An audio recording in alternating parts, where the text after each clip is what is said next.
Alien Isolation was released in 2014 to middling reviews. The public opinion was generally warmer than the critical, but not quite what one would call spectacular. Over time, opinions have shifted and now it is considered a classic.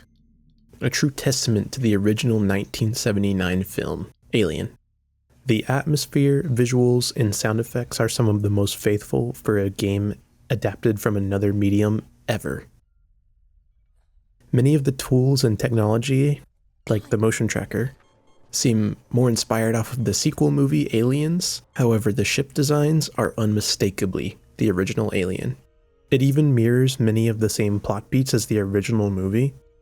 This means that we can examine the movie as an extension of what Alien Isolation presents to us. Fast forward 11 years later to 2025, and out comes what I consider to be Alien Isolation's closest spiritual successor, Routine.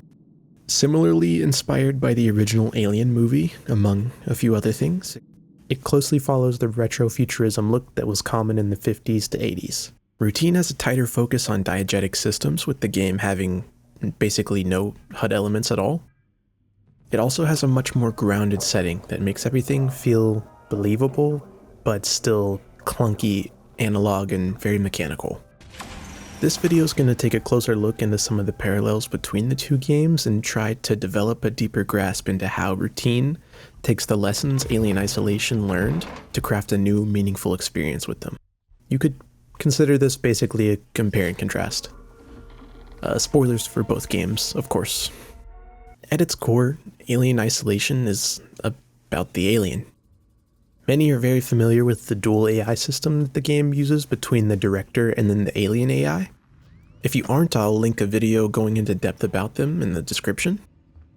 But essentially, the director AI knows where you are at all times and will give little breadcrumb hints to the alien on the player location.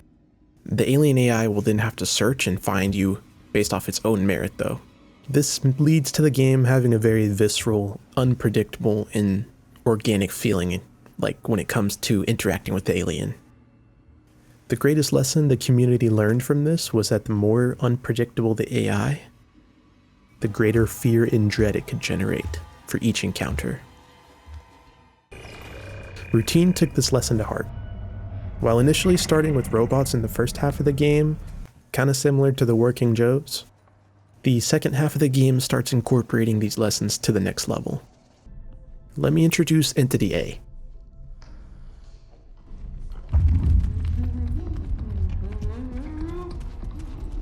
While not quite as complex as the 2 AI system of Isolation, it tried to replicate some of the same unpredictability in a smaller game. Entity A's primary tactic of scaring the player allows it to go invisible. Completely. And it can only be viewed on a special module on your tool called the interface module. This means you have to spend pretty much the rest of the game with your tool out that honestly visually looks very similar to the motion tracker. The entity can also choose to swap between visible or non-visible states on a dime, and it can even hide around corners waiting for you. It can stand up AFK just staring at a wall. It can roam around, and even most dangerously, it can teleport.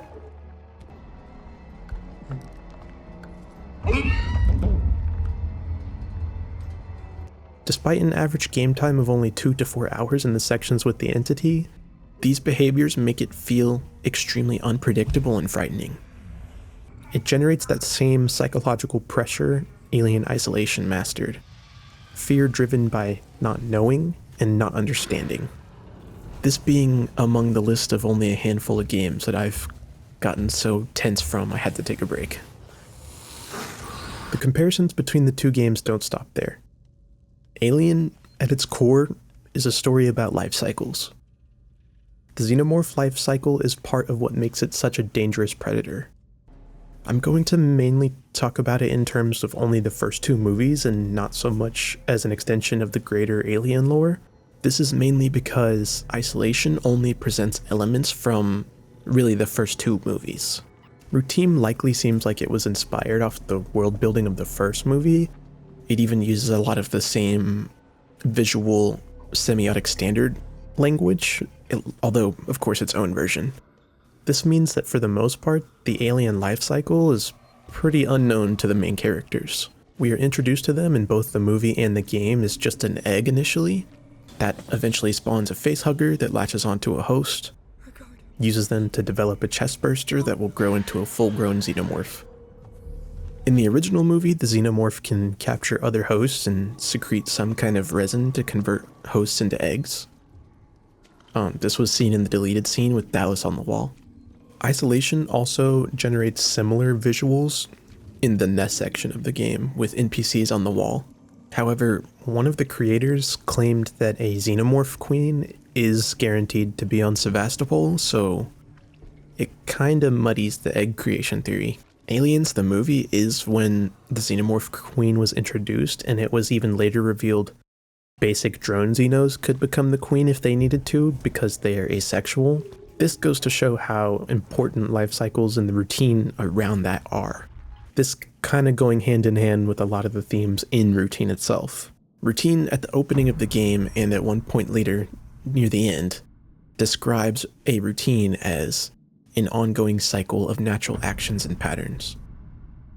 This description gives a very natural and lively feel to it. In the events of the game, it is shown to reveal that this is most likely referring to the moon's reproduction and propagation tactics. The moon literally uses the player character to birth new entities and reincarnate in some way. The developers even hinted at the theme of life cycles being important in a Reddit AMA. In general, life cycles clearly are significant in both media.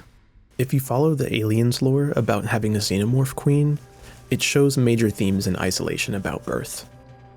Routine similarly shares birth themes, but in a more abstract way. Routine's birth elements are presented front and center as part of the cosmic horror element of the game. The moon is calling you for a rebirth. The game even has title cards indicating birth and rebirth. It not only is just the birth theme, but a reincarnation and transformation. Isolation does look into this birth theme a little bit.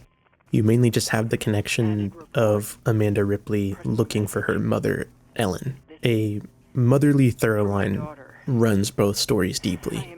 Visually, however, is probably where the two games intersect the most.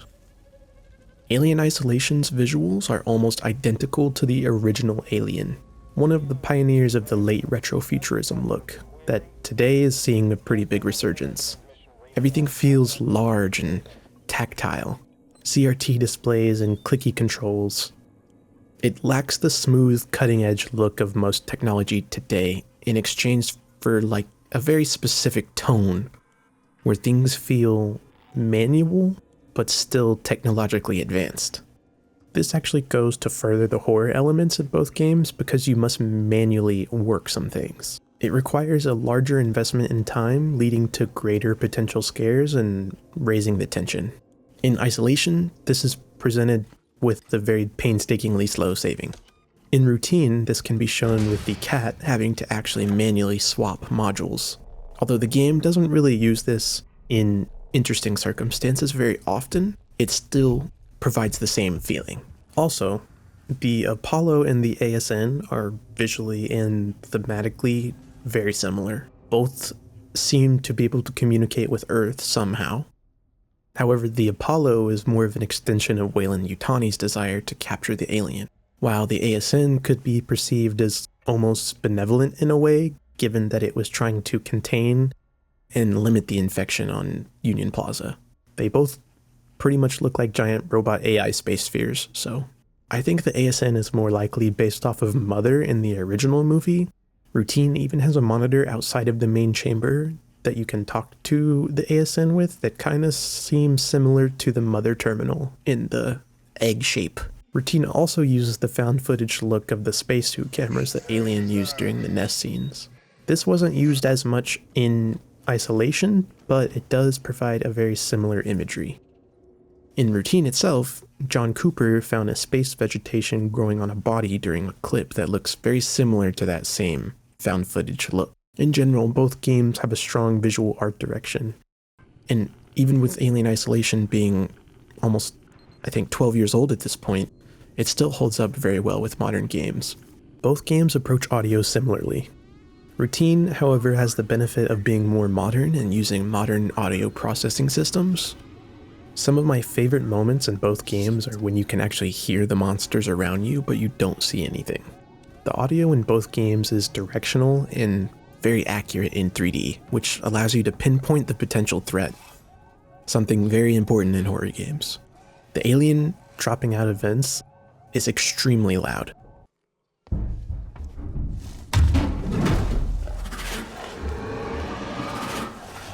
It instantly raises the tension of a moment.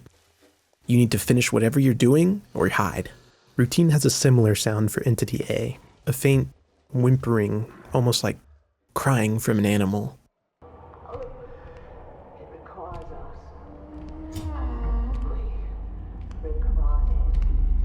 It'll clue you in on if the entity's waiting around the corner. I will say the audio in Alien Isolation in general seems a bit better in terms of the world. Feels a little bit more fleshed out. Although they do have the same details of things like buzzing screens and clacky terminals. I think that's mainly just the difference in manpower on an indie versus a AAA title.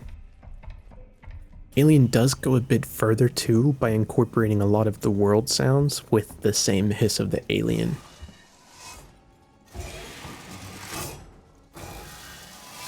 It's almost like the game is trying to set you on edge for opening a vent or hearing a gas leak. The game tries to make you doubt what you're hearing, mainly just to put tension in moments when the alien is backstage. Routine has a similar moment during the auditory test that cleverly reused the audio of the entity in alert mode just to give you a quick scare.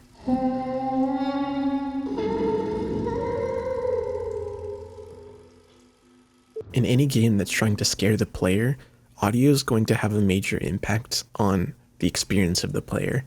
Both games use their audio correctly in order to further that immersion. The settings of both games feel similar and share visual themes, but the tone and circumstances around each game are different.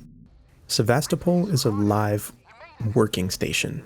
It is currently being decommissioned before the Xenos arrive, but it still has living, breathing people on it. It starts making you feel more isolated through the game as it slowly and systematically kills all of the people you come into contact with.